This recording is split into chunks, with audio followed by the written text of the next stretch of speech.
皆さんこんにちは。今回はね、人から言われたことの受け止め方プラス人に指摘したい時っていうことをね、お話ししていきます。で、ちょっとね、諸事情により引っ越すことになってしまいました。もともと引っ越したいとは思ってたんですが、引っ越しってめんどくさいですよね。私の場合はね、過去数年間で5、6回引っ越してるので、引っ越しの辛さは身をもって分かってるつもりですので、同じようにね、引っ越さないといけないとか、引っ越しが多くて悩んでる人はね、何でも気軽にコメントでもメールでもいいので相談してください。で、引っ越しの辛さなんですけど、多分ね、経験者にしかわからないんですよね。引っ越し前の準備や物の処分や段取りや新しい場所に行くことや慣れることのめんどくささなどがあるんですよね。あとね、今のアパートが工事しててね、私プログラマーなので家で仕事してるのでうるさいんですよね。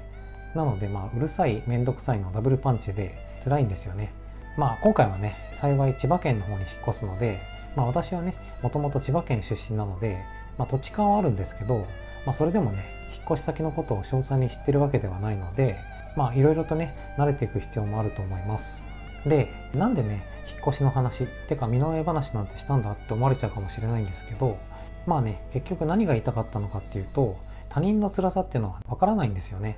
まず人っていうのは基本的に自分が経験したことしかわからないんですよね。でもっと言うと、自分が経験したことでさえも自分の感覚でしかわからないんですよね。なので他人の辛さをわかる、理解するのは難しいんですよね。ただ私はね、人から相談されたり、ほにゃららが辛いんですとかね、嘆かれた時に、それがたとえね、自分が未経験のことだったとしても、自分が本当に辛い時のように真摯に受け止めて聞く努力をしています。で、一番ね、気軽に相談できる存在としては、親とか兄弟とか友人などがいると思うんですけど、親とか兄弟とか友人だって、自分とは違う人間なので、分かってくれるとは限りませんよね。で、結構多いのがね、親と口論になって親を刺しちゃったっていう事件ね。大抵ね、無職の40代ぐらいの男性が実家で口論の末に親を刺しちゃいましたとかいうね、ニュースだと思うんですけど、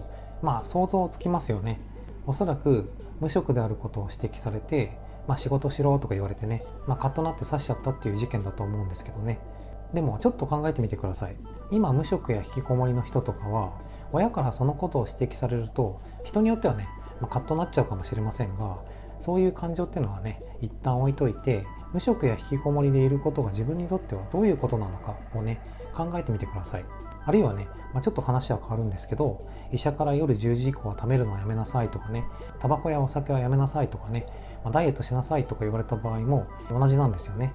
つまり、親や他人からほにゃららしたらとかね、ほにゃららしなさいとか言われた時に、それに対する感情とは別に、それをすることまたはね、しないことは自分にとってはメリットなのかデメリットなのかを冷静に考えてみると、言われたこともね、意外に間違ってなかったりするんですよね。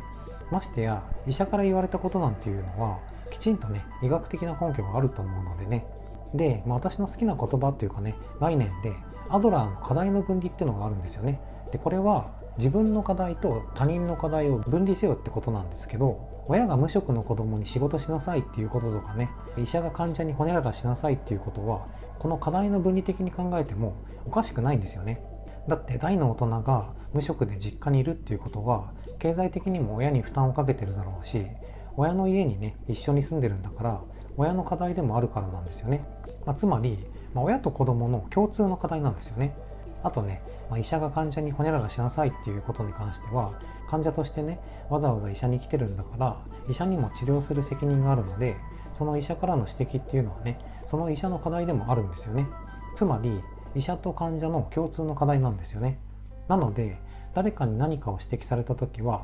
感情的なものとは別に、その指摘に従うことが自分にとっては有益なのか、それとも無益なのかを論理的に判断した方がいいんですよね。で、それプラス課題の分離的にも判断した方がいいと思うんですよね。その指摘が課題の分離的に見て、自分の課題であると同時に相手の課題でもある場合、つまり共通の課題である場合は、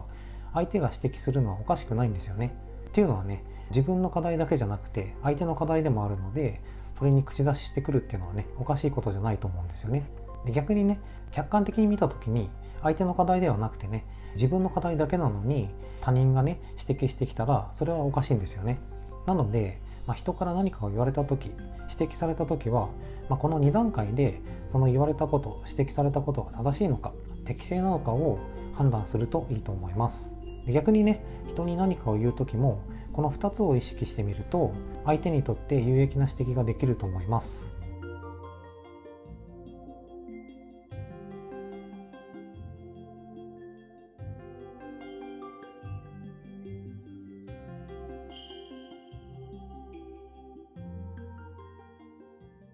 以上になります。この動画が少しでもためになった、面白かったと思った方は、いいねやチャンネル登録をお願いします。